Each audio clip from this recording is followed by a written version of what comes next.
Dovale. I'm CEO of LifeMasters. I'm excited to be on Gold this morning, and hopefully we can share some wisdom that you can use as inspiration to transform how you think, feel and act and show up in the world. So I'm really excited to be here and grateful to have you guys in my home. Thank you. Hi, my name is Tony Dovale. I'm CEO and founder of LifeMasters, and today I'm on Gold. I'm really grateful to be here, that I can share wisdom, knowledge and information, and maybe you can gain something that you can use to transform how you show up in the world. So it's with great gratitude that I'm able to be with you guys today. Thank you. So as you can see, I'm a little older. I've done quite a lot of mileage. I'm the eldest of 3 in the family. I was 8 years older than my youngest next brother. We lived in a small house in Blairgowrie and then originally in Parkhurst. So my folks, they did the best they could with what they had. They weren't wealthy at all. They struggled to make sure we had at least food and clothing and shelter and basic public education. But it was a tough upbringing. I had a tough dad. Both parents worked. So we came out of a family that didn't have a huge amount of love. There was a lot of kind of head space and a lot of anger and throwing of spanners and stuff like that. But my folks both worked hard to make sure that we had the basics and the fundamentals. As you can see, I'm sitting here now. I'm big enough and strong enough, so obviously my background was good enough to get me to get here. It was tough. If I had a way to have it a little differently, I would choose it a little differently in some of the areas. But I think the environment creates the strength, and that's what I think a lot of our millennials need today is a lot more mental strength than they've been given for the way they've been brought up. But I've been blessed. So growing up, I was part of Boy Scouts. My father was a Scout master, but I really didn't have any clear idea of what I was going to be, do or have.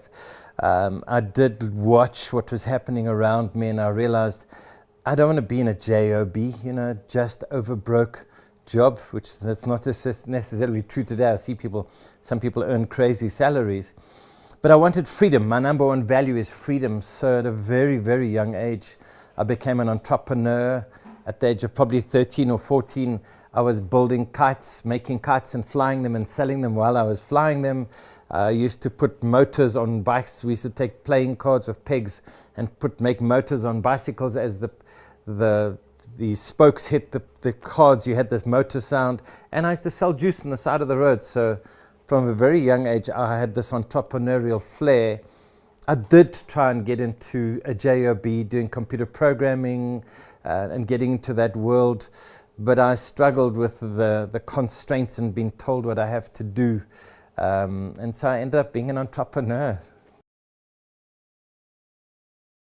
I can't remember a huge push or guidance from my folks to be anything specific other than get educated and learn, because their constraints to where they were in their life was limited by their education.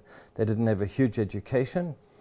So I think for me, the Boy Scouts was a great foundation to learn the fundamentals of integrity, self-sufficiency, creativity and innovation and engineering and finding a way.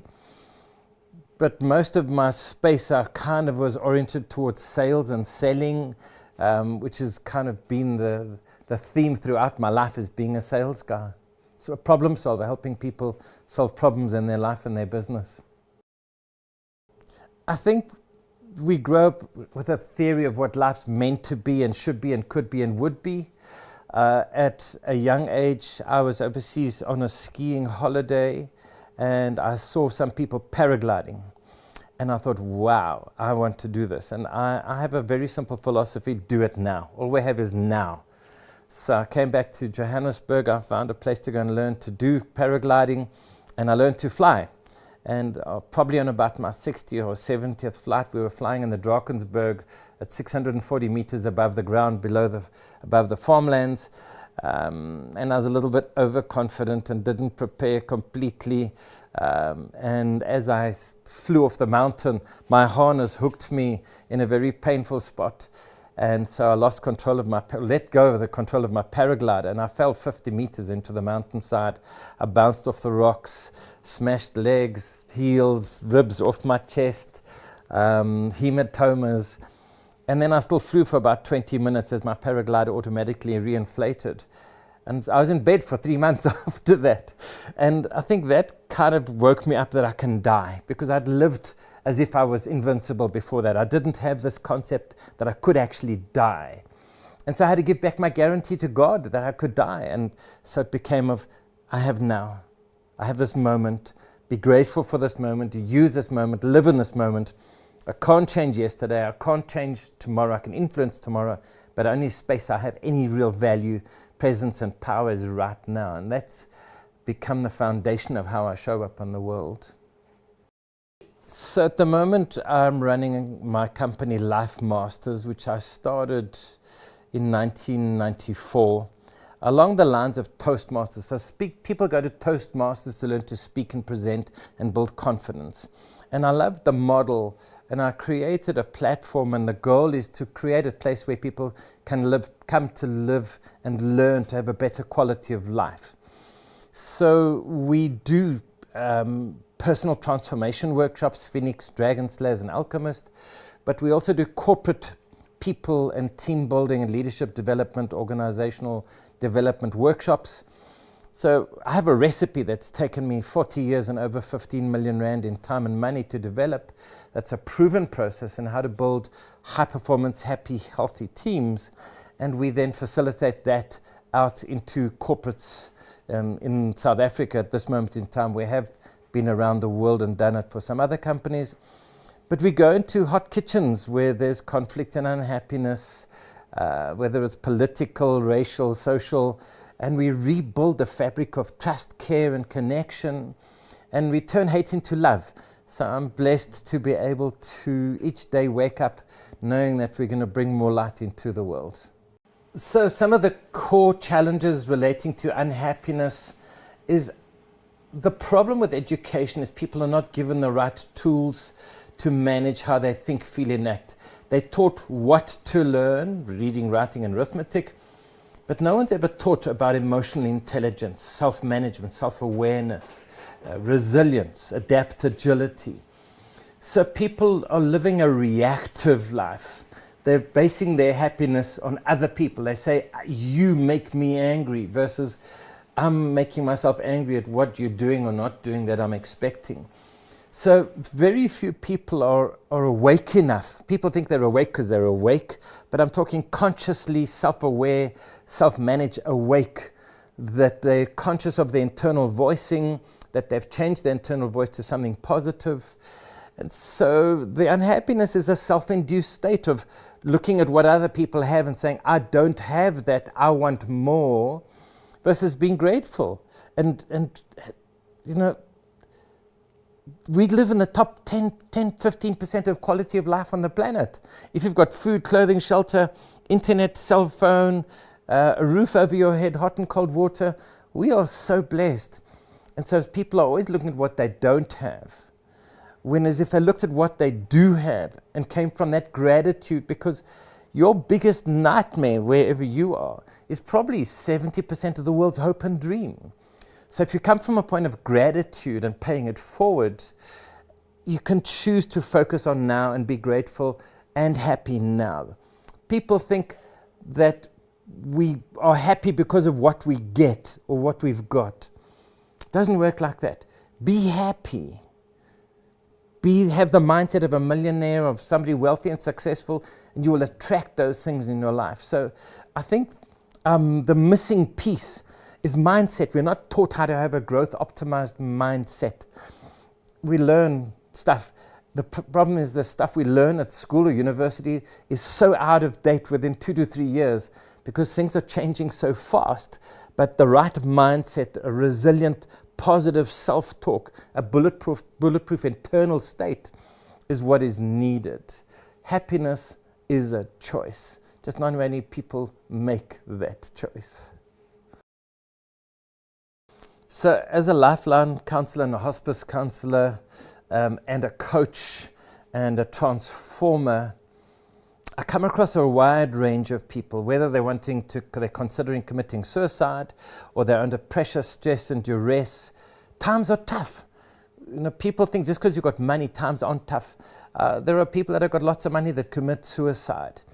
So the challenge that I really see in the world, it starts with self-belief. There are people who have come from nothing. They've lived in tough times, tough circumstances. In some of the team buildings we've done, people have had to fight dogs in the dustbins to get food whilst they were studying to become lawyers for the public protector. So I think the real challenge starts with a self-belief and a drive that no matter what is around me, I will find a way. One of my last philosophies is there is always a way. And so that commitment to no matter what it takes, I will do whatever it takes to climb up and find a way. So I think what people don't understand is we are pieces of God, okay? Spirit, source, universe, whatever you want to call it. We are a piece in that image with that power. We've come down to this three-dimensional physical space to learn, to dance, to grow. For me, my frame of reference, this life is gym for your soul. So whatever's happening isn't happening to you or being done to you. It has been done for you to grow. Not easy to own. I struggle with that myself at times. But understand that everything that is happening is for you to grow, for you to build muscles. Guys pay lots of money to go to gym to get these big muscles, and they pick up heavy weights. They struggle with these weights to build their physical muscles. Life gives us those weights to build our mental and our emotional muscles. But because we don't see them as beneficial or valuable, we say it's not fair, look what's happening, it's not right. Poor me. And the poor me is part of it. It's that self-talk that takes us down. I know when I was a youngster, when I started playing hockey for South Africa and Western Province and junior board, my voice was my dad's voice. You're stupid, you're useless, you'll never be good enough. And so no matter what happened, I had this nagging, negative, unhealthy voice inside my head until I made the decision and I committed to only allow a positive voice in my head, no matter what happens. And it takes a while to reprogram, but you have to be conscious, you have to be awake, you have to make choice. You have to take that decision and embed that action into your life every day, every moment. So stuff happens. Our natural reaction, because the brain is programmed 3 times negative, is to aim for the negative stuff. Why me? Poor me? Always me. But if you become conscious and get away from being reactive to response able or response agile, now you can say, oops, okay, something not nice happened. How do I use this? How do I take control? How do I build, climb, thrive, and flourish? And that's what I think is missing with our millennials is they haven't been given the foundation of resilience, this positive, enabling, uplifting self-talk. There are some people, no matter what the conditions, they will fight and dance in the storm. There are others, no matter how slight the rain, they will run and hide and shelter. I think the problem is parents haven't brought their kids up right. They've given them fixed mindsets versus growth-optimized mindsets. And this is a biological computer. We have thought viruses running it. Until you use somebody like me to release and remove the virus and rewire and reprogram, you'll be a victim of the stuff that's running this biological computer. Know this, you have the power. If you choose, if you wake up, you have the power to turn the switch from negative to positive. We all have the story of the 2 wolves. This young Indian brave comes to the medicine man and he says, medicine man, you got to help me. I've got this snarling, ugly, smelly, stinky wolf on this shoulder, this dark, evil energy. And I've got this kind, loving, amazing wolf on this shoulder, and they fight the whole time. He says, I have to know which one's going to win because they're affecting me. And the wise man said, the one that you feed the most. We all have this drive from both sides. Which one do you feed? Are you conscious enough that you can feed the kind, courageous, caring, considerate, compassionate wolf and energy? You have that power. You are a piece of God's soul spirit. You have the full power. It's time to start that engine.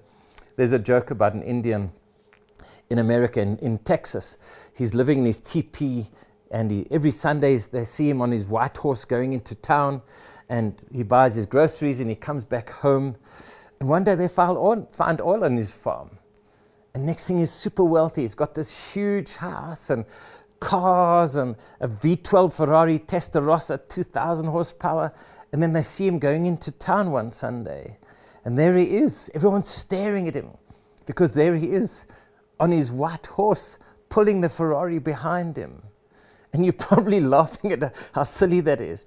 But you're the same, because you have this multi-million horsepower heart and head and soul and energy. But you're still running a 1 horsepower thinking process. Turn the key, turn on your power, your potential. You have the potential. It's time to start using it. And that's the value and the power of a leader and a coach. Is we don't buy into your limited stories. You have his story about your past, like mine, about my dad was tough and he was rough on me and whinge. You can actually, and we have a program and a process called proactive memory rewrite. We can timeline you into your past, change the memory to something positive and supportive, and then rewire it coming forwards, that it's an uplifting and positive and supportive frame of reference rather than a poor me story. Because your story, his story, controls the kind of story you can write going forward. And I believe you have the power to write amazing stories. So the truth of life is we will always be tested.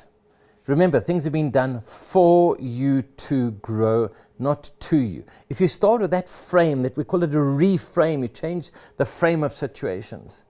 Most people are living in reactive behavior. Something happens, they get angry. Something happens, they get sad. Something happens, they say, why me, poor me. Because neurons that fire together, wire together.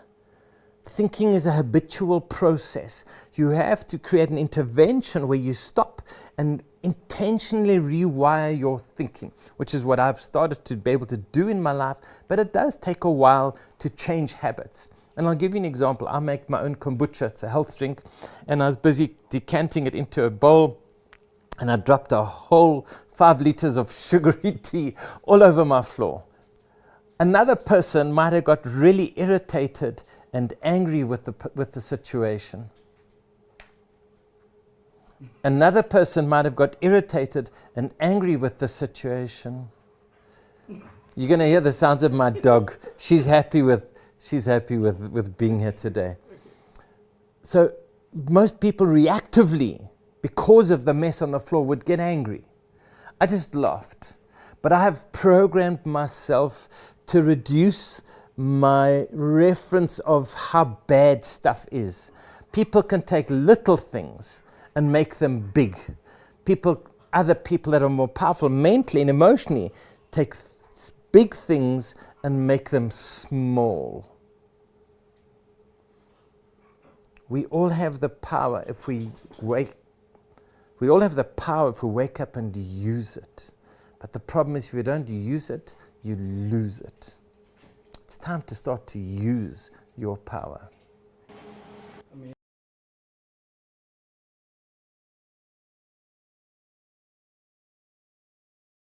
Sure. So success is a very elusive deal. The problem is people are programmed that to be successful you have to have stuff. Houses, boats, planes, trains, gold rings, whatever it is. When I was 21, I used to sell Ferraris and Lamborghinis to wealthy people. In those days, a new Porsche or Ferrari was 66,000 Rand. And so many people that came in were successful, they were wealthy. So they had lots of money. And in the beginning, I was impressed with this because, a guy can walk in and write a check for 70,000 Rand for a car. And being a 20-year-old and wanting to be successful, I thought, wow. But the blessing that I got from these people is, whilst they might have had money, there were other areas of their life that they lacked. Some of them didn't have health. Some of them didn't have love. And I learned very, very quickly, means goals like money and stuff isn't what life is about. Means are the tools. Do you want the new BMW or Bentley? Why do you want it? Do you want a piece of metal? So I went out, I saved my money, I bought myself a 450, a 280 SL, I painted it petrol blue because I wanted the convertible Mercedes to be like the people I was selling to. And within probably 8 to 12 weeks, it was just another car. I was to sit at the robots there looking to see who's looking at me, because I now thought I was successful. It was just a piece of metal that cost me more to maintain, service and insure. And within a short time, it was just another car. And what I discovered is it's not the means goals that drives us. It's really the ends goal. What do you want to feel? What do you want to get by owning the Bentley? It's going to be a feeling loved, feeling appreciated, feeling important, feeling respected. Everything we do is about a feeling. And so I know people with lots of money who do not feel successful. I know people with lots of money but don't have any health. And that's hell. So for me, I have the 3 pillars is health, wealth, and love. I know people have got lots of money and healthy, but no love. It's cold. Money's a cold lover. So just because you have money doesn't make you any better. I know people with lots of money that are evil. So the question is, does money make you successful? You can be successful in the little things in life and bring more value and love and consciousness to humanity than some greedy politician that's stealing millions and billions and trillions from us. So because somebody's got a Porsche and a Lamborghini and a Ferrari and a Rolls Royce and all of these fancy watches, are they successful? I don't think so. I know people who have very little but bring amazing value to the world. I think they're successful. I have a friend who just died Saturday morning, I've known for nearly 40 years. Kind, caring, considerate, pay it forward, never a bad word against anybody, had money, lost money, had health, lost health, still has love in his life and still had love in his life until the moment that he died. He was successful. We often mistake and think that money will make us happy. It's not. For a period of time we might feel happy, but it's like a drug that we need more and more and more. And the biggest mistake that I see now in our country is people think that to be somebody you must have lots of money. For me that's just greedership, or even bleedership like some of our leaders are doing. You do need money, know this. Money is oxygen. When you're underwater, 10 meters or 5 meters under the water and you need to breathe because you can't breathe, nothing else matters other than oxygen. Money is exactly the same. I didn't wake up this morning concerned about breathing. But if I had no breath when I woke up, I would have been concerned. And it's the same with money. When you have enough to cover the fundamentals, what I call keep the wolf from the door, that's the start of being able to just look at building a happier life. Nothing worse than having no money, no food, no resources, nothing. That's that no oxygen situation. And unfortunately, our country, we see the youth, we see many people are falling into that situation because they're waiting for the government to make it okay and make it right. I'm going to tell you a secret. Don't tell anybody. The government is not for you. They're not coming to save you. And if you're wanting to become dependent on them, you have a huge problem. You'll always be a victim. You'll always be controllable. You need to be the one that steps into your own power, makes your own decisions, takes your own actions, and adds value to the world. Money is just a store of value. I've got something of value, you've got something of value. You do some work for me, give me some value. I've stored my value that I've created doing my team building. I store it in money and I exchange it. Money is just a store of value. It represents and reflects the amount of value you bring to people around you, to the world, to your country, to your market and industry, and to life. Money matters. But having money may not matter when you don't have health, when you don't have love. As we get older, money can't buy.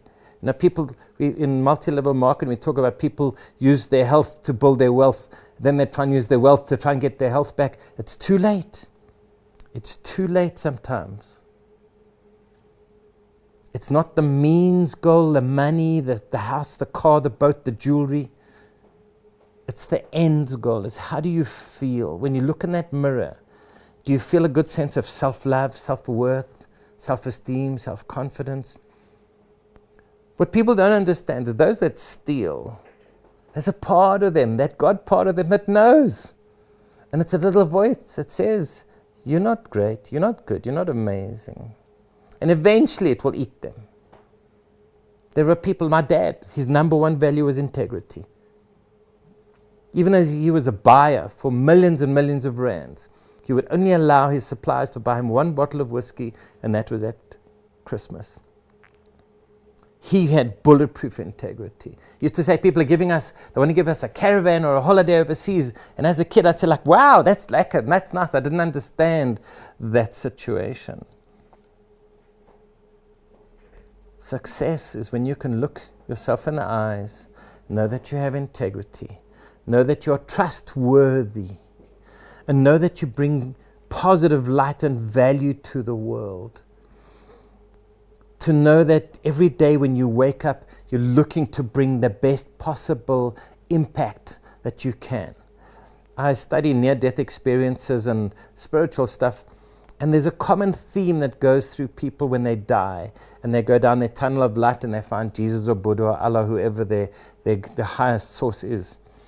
You get stopped at the gates of whatever the situation is there, and you get asked 3 questions. 1, how much love did you bring while you were on the planet? Number 2, how much wisdom did you gain and learn and grow?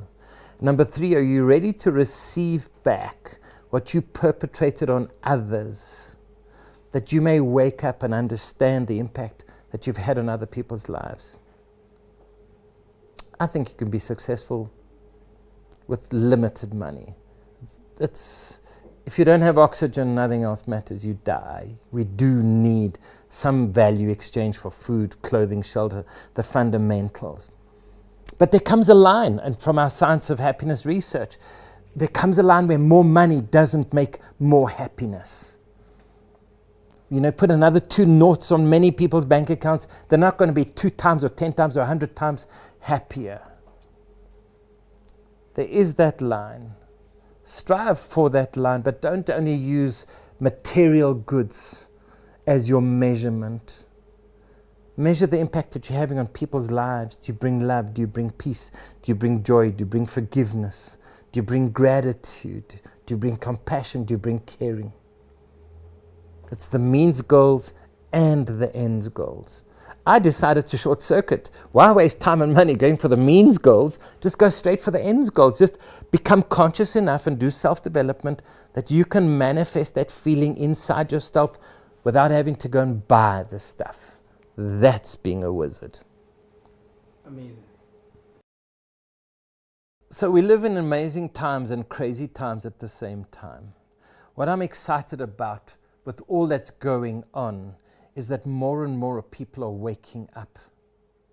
We're discovering that we have the power, we have the self-responsibility and accountability to create the kind of world that we're wanting to create. We are shining light on all the darkness, all the pedophilia and rape and murders and hijacks and all the negative stuff that's been around but hidden is now coming to light. We are dividing this divide between good and bad and right and wrong and evil and good. and love and hate is being amplified, that we can now see it clearly. And what I'm excited about is that more and more people are waking up every day and discovering the reality beyond the propaganda, beyond the stories they've been told.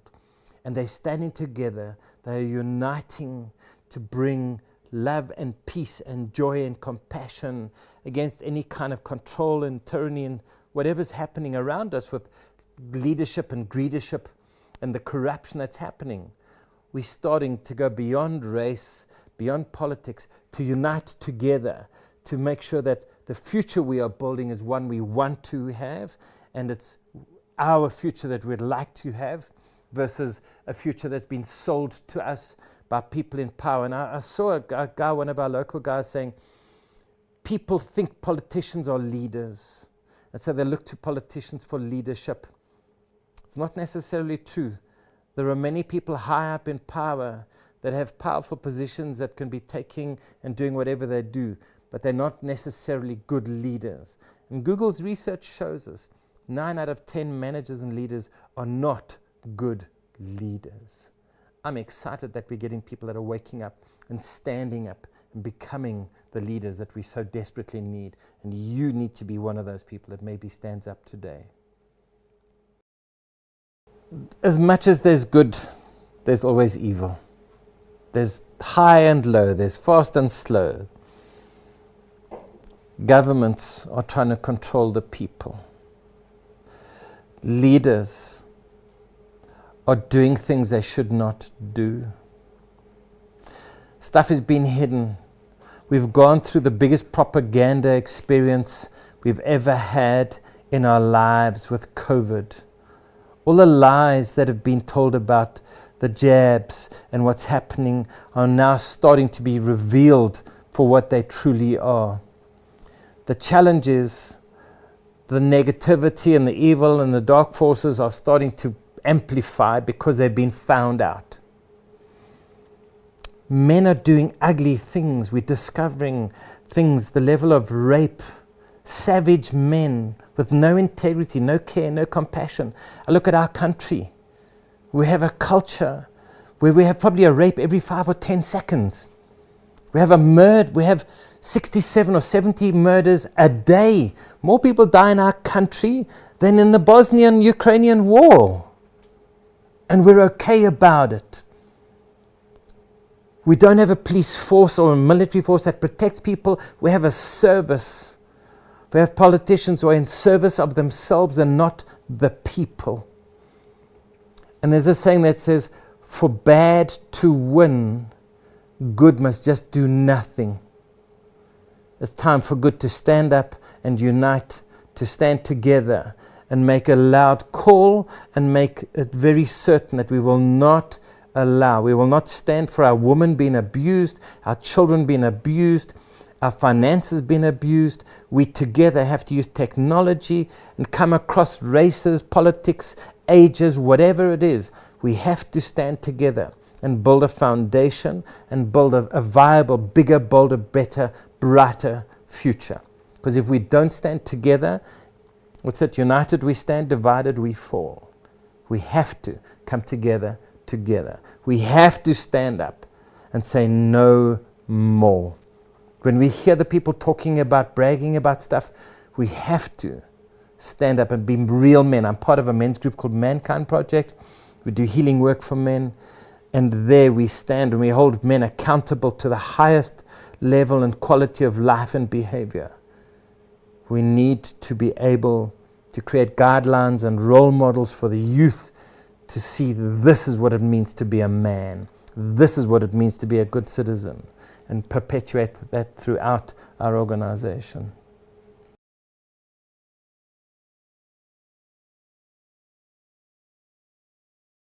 So I've never been married. I don't have children. You are my children. Everything that I'm sharing is what I would want to share with my own children. The youth and the kids and the new generation coming through today are blessed in so many ways. One, they are more conscious and spiritually aware. They are driven by meaning and not just pure raw greed. They see that the path we're on of just consume, consume, consume, and withdraw and take without looking after earth is not a smart strategy. They have the advantage of being techno-savvy, because it is with technology that we will get the message out. We'll create the visibility and the alignment for people to say, stop.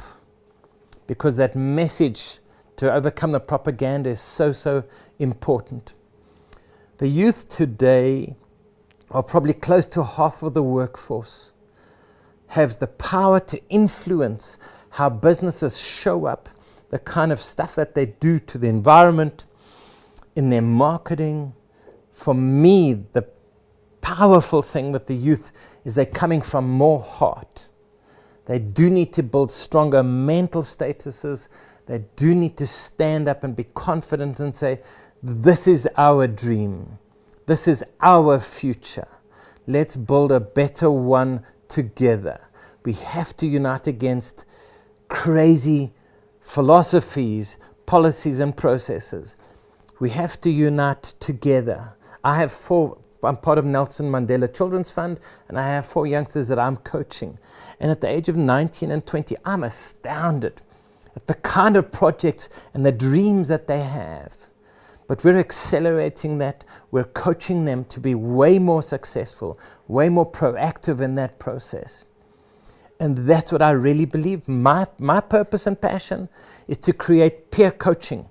If every one of you can become a peer coach to 2 or 3 other people, as part of the Life Masters process and my International Coaching and Mentoring Institute, we have content. We would love to create a revolution in youth, that we become coaches to each other, and everybody has a coach that unleashes your potential. But you have the potential. It needs to be people first, people. Then the planet. Without a planet, life rafts don't have life rafts. Where are you going to go, to Mars? And then profit, and then business, and then the means and the mechanism for people to generate, enjoy, and experience value. You have everything as a foundation. It's time to take that dream and put into action, to work together, to use the technology, and to make your voices heard.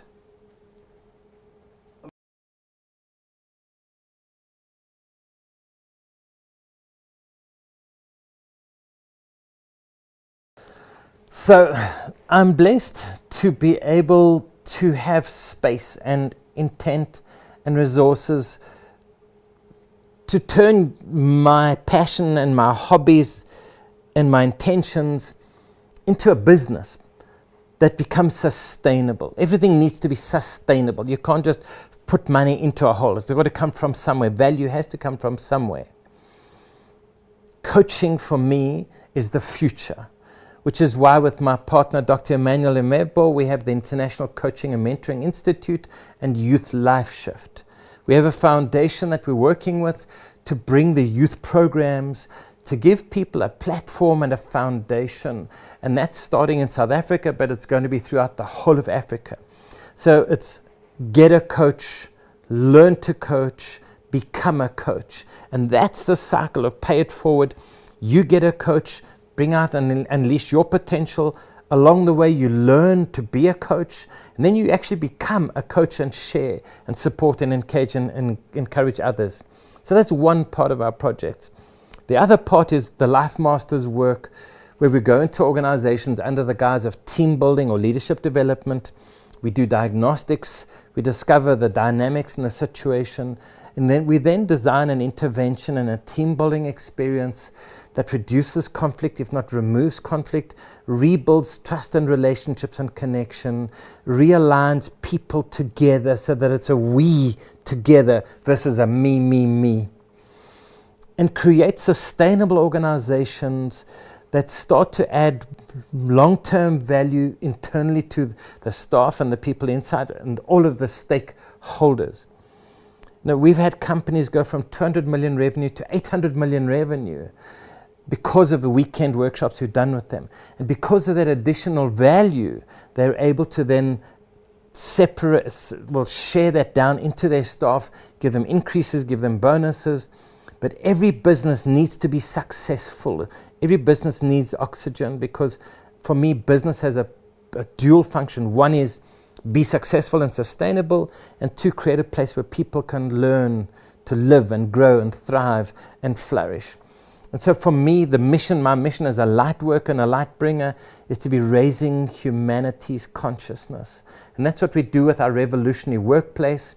We optimize people, teams, leadership, and culture to thrive with adaptagility in these tough times.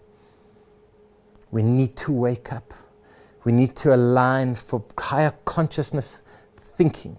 We need to bring more love and peace and joy to humanity. As part of my Mankind's workshop, in my training overseas, you go and do a visioning process and you come back with your soul's mission. Here is mine.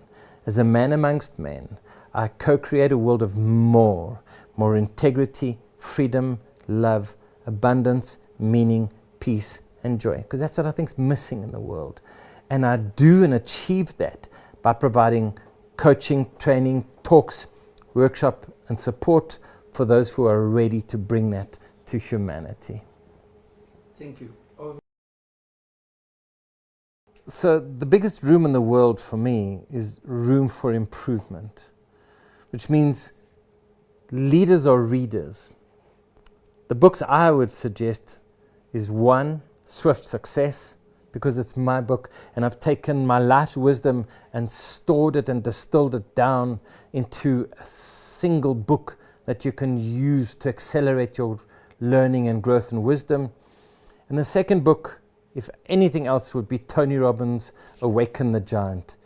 Any Tony Robbins books for me have been a foundation and a fountain of wisdom and knowledge and tools that I can bring out the very best version of me.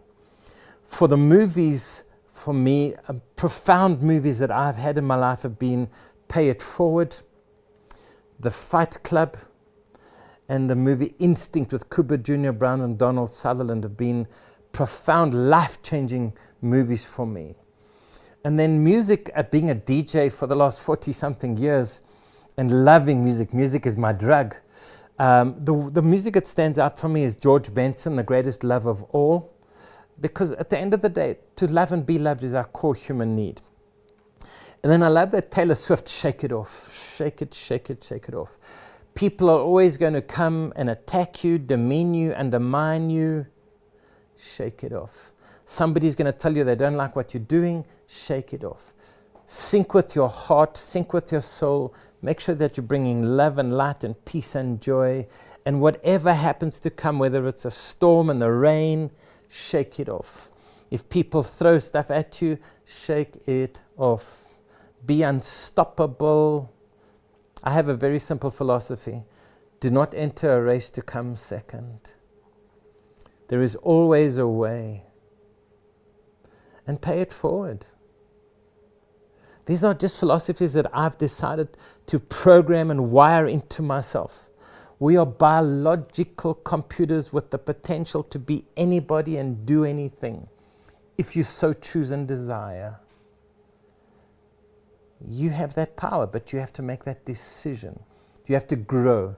You have to develop. You have to put the right positive stuff in. Right from an early age, when I was doing my computer programming, I started reading Maxwell Maltz, Psycho-Cybernetics, and Leslie M. Lecron, Self-Hypnosis. Hypnosis has powerful value. Ignore all of the rubbish that people talk about and say it's evil. Hypnotherapy is one of the most powerful therapeutics today with NLP and timeline therapy and our EFT healing technologies. Today, the tools are there to unhook your baggage, which a lot of people are still carrying, and prepare yourself to thrive and flourish and be a high-performance kind of like a Formula One racing car that you can unleash that fullest potential. I have songs that excite me when I'm going on stage. I have songs that get me to think and become more aware and patient and compassionate and kind. Music moves us. Vibration moves us. But I do know this one thing. If you're not putting stuff in, you're going backwards. I have my phone, I have a pad, I have my desktop, I have my laptop. Even if I go to the loo and I'm there for 5 minutes, I'm on my pad learning something.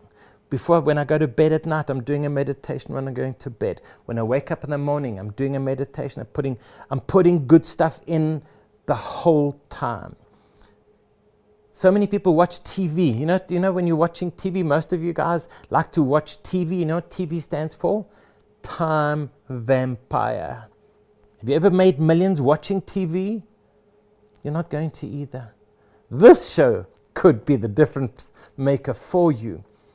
But every moment that you have, build, grow, improve, optimize, sharpen. You have to be the one that steps into that choice.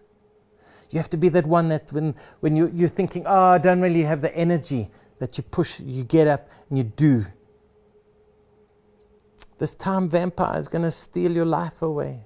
And eventually when you wake up, you can be 50 and 60 and not have enough.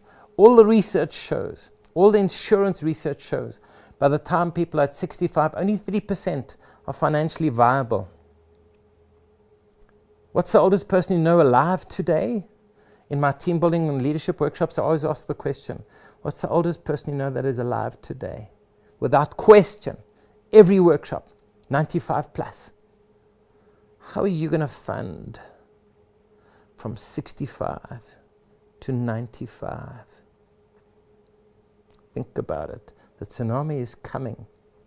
Having gold and jewelry and the admiration or respect of these people on the outside of you will have no value when you're 70.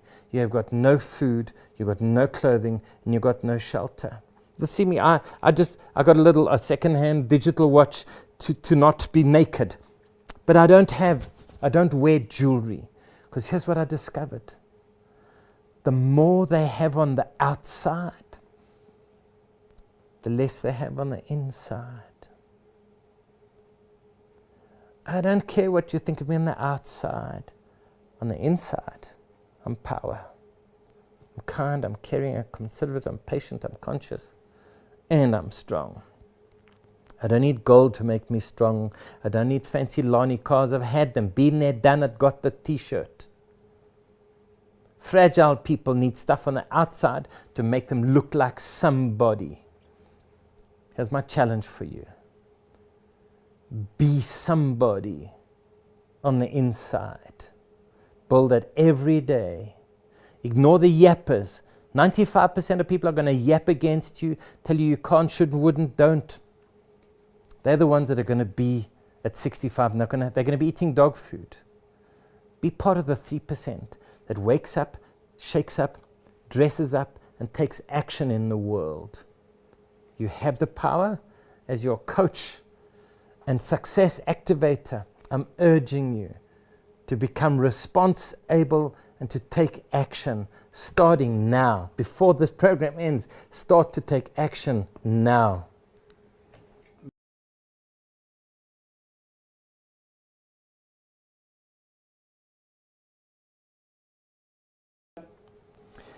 So in 1993, I started a community radio station called Canny Radio, Constant, Never-Ending Improvement. And then we moved on from there to Bop Broadcasting. 3 radio and 2 TV channels. And then we got out of it. I started the radio station so that I could influence and impact people in bunches. The problem that I've seen is most TV's commercially orientated, yap, days of our wives rubbish.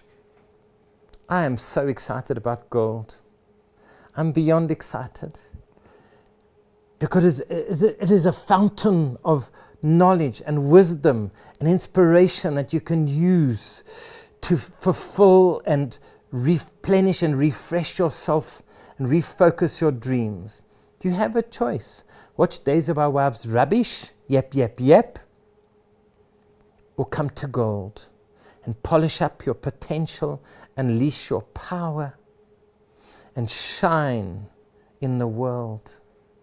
The world needs your shine. The world needs your brightness. And for me, my excitement is gold is the beginning of that.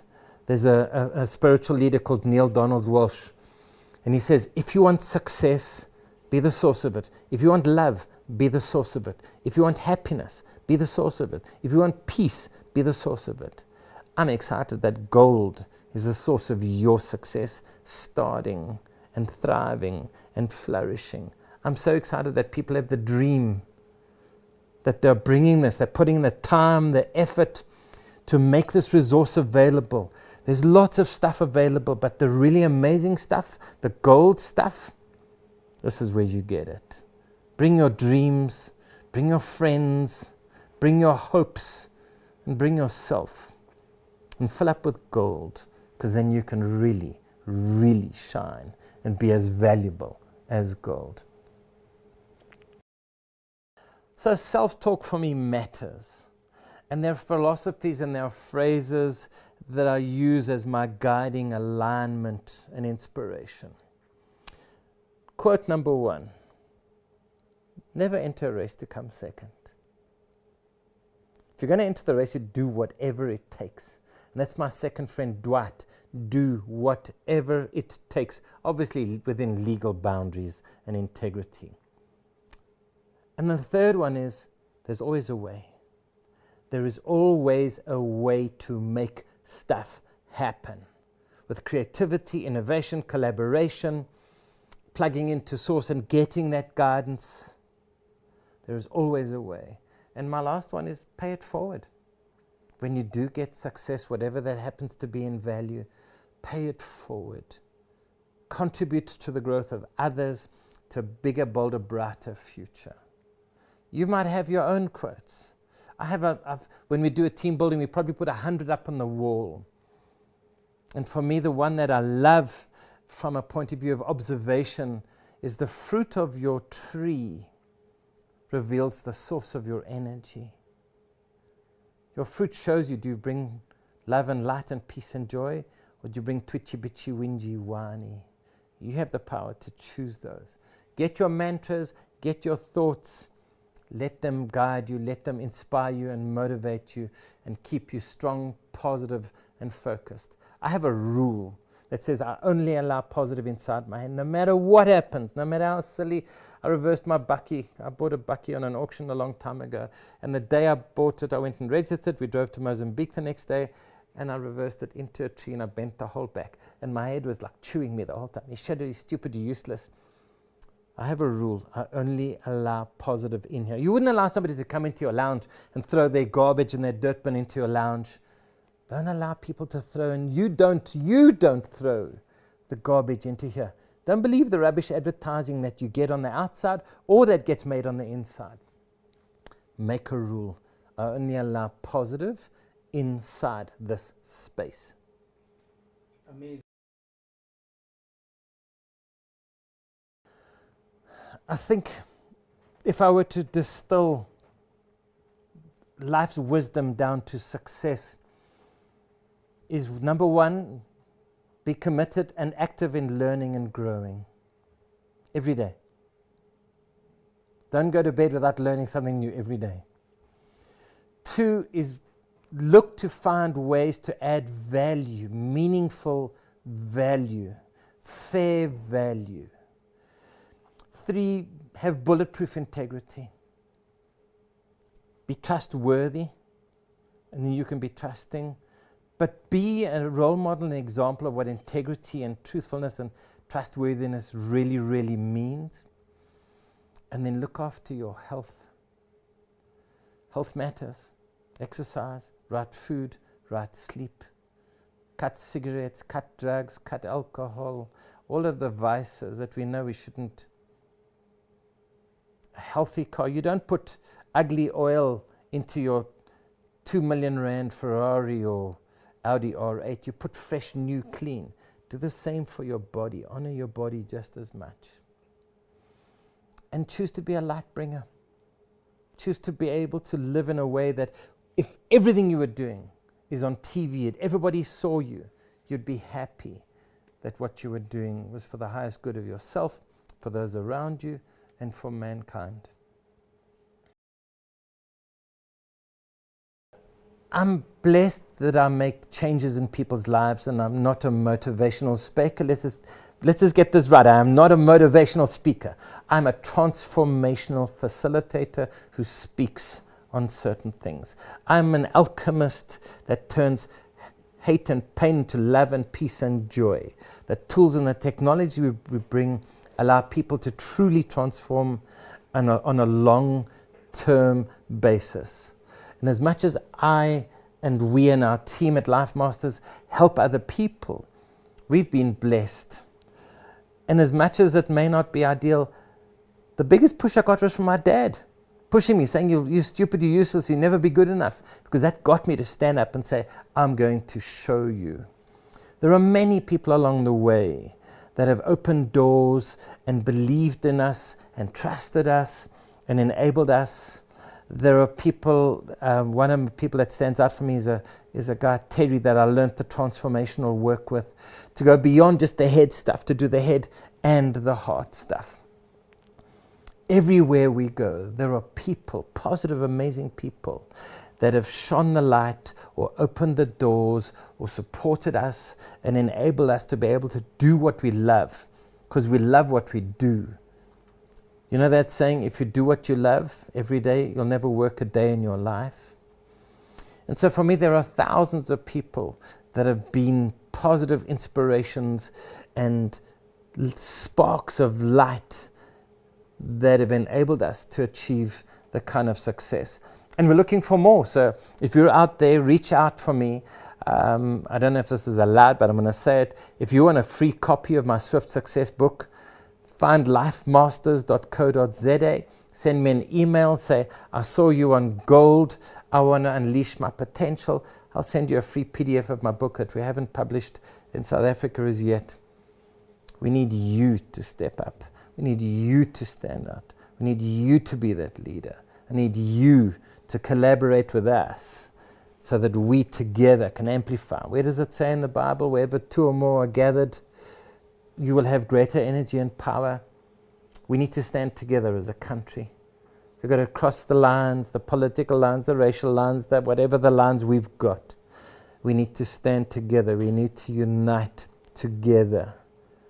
And we need to do whatever it takes to build that brighter, bolder, bigger, better future together for you, for me, and for the children that are coming after us. So, having lived a bit of life, I have lots of amazing experiences. And I want to share a story with you so that you may understand the kind of impact you can have in the world. I had a gardener called Freddie Mosadami in the days when I had my computer company. And Freddie was my gardener. He used to do all the gardening on the weekend. In those days, it was kind of 10, 20 Rand a day. I'm talking a long time ago, 40-something years ago. But I slowly but surely taught Freddie how to do computers. And I had like a storeroom at home, and I started to teach him how to assemble computers because he had the right, number one, attitude, and he had the right mental, what I call cognitive complexity capacity. And he showed the interest. And so I started to teach him computer stuff. And eventually he worked his way up from being my gardener to where I took him to my offices in town, and he became my storeman. And he then managed all my computer stuff on the shelf. And then we taught him to be a technician, where he used to install hard drives and repair machines. And so he constantly was growing and earning more as he grew. And then he became the buyer, and eventually we parted ways. And every few years, Freddie used to come to me and like, hello, Mr. Tony, how are you doing? And we'd upgrade his CV, and he was constantly increasing his value that he was creating in the world and the money that he was earning. And then I didn't see him for a long time. And I had bought a computer from one of the suppliers in Midrand, and there was a problem. And I went back and I was trying to get it repaired. And they wouldn't replace it. They made me wait while a technician looked at the machine to see what the problem was. And I was frustrated, and I was twitchy and bitchy and whingy and whiny. But my little birdie said, ask if this technician knows Freddie. And in my head, my self-talk is, there's 50 million black people. How's he going to know Freddie? And I'd never met this technician before, but constantly over the 3 hours, my little inner voice was saying, ask if he knows Freddie. And eventually, I said to him, do you know Freddie? Freddie Mosadame. He said, yes, Freddie's my brother. It's like, what? He said, are you Mr. Dovale? I said, yes. He said, do you know that I got this job because of you? I said, what do you mean? He said, everything that you taught Freddie, Freddie taught me. And I was able to get a job and support and supply my family. And that was hugely emotional for me. And about 7 or 8 years later, there was a ring at my gate. And it was Freddie and Jacob, the mechanic. And it was their youngest brother who had just got a job as a computer technician. He came to say thank you because what I taught Freddie and Freddie had taught Jacob, they had taught to him. And he has now self-sufficient and earning and learning and growing. You see, you never know where these ripples of impact go. You may never see the impact of those ripples. But anyway, put them out. Doesn't matter if people are watching or not. Put out those positive ripples, those positive impacts. Make sure you bring the light. Because just a little bit of light, a tiny piece of light, displaces all the darkness in a room. Love you madly. I hope, I challenge you to wake up, to shake up, and thrive, and to bring your ripples of impact to humanity. So finally, I'd like to share with you, so many people are too scared to take action for fear of failure. The only failure you can have is failure to learn or failure to grow. Failing forwards fast is what is the secret of real success. Of building on the inside and building on the outside and getting a balance of both. I'm sure the guys from Gold, when started this, things weren't easy, there were tough things, there were challenges, but they persevered and look what they have today. So to the guys from Gold, blessings, gratitude, thank you. To all of those people in my life that have given me challenges and made me make choices, blessings and thank you. And to you, who has the power to turn on that 2,000 horsepower Ferrari and bring your love and your light and your peace and your joy and your impact to humanity. I challenge you, I dare you to step into the light and to make it happen. And when you do, send me a message and let's see how we can dance together. Thank you. My name is Tony Dovale from Life Masters. Keep watching Gold. My name is Tony Dovale. You can catch me on Gold this week. Okay, let's do that again. My name's Tony Dovale. You can catch me on Gold this week. Go for Gold.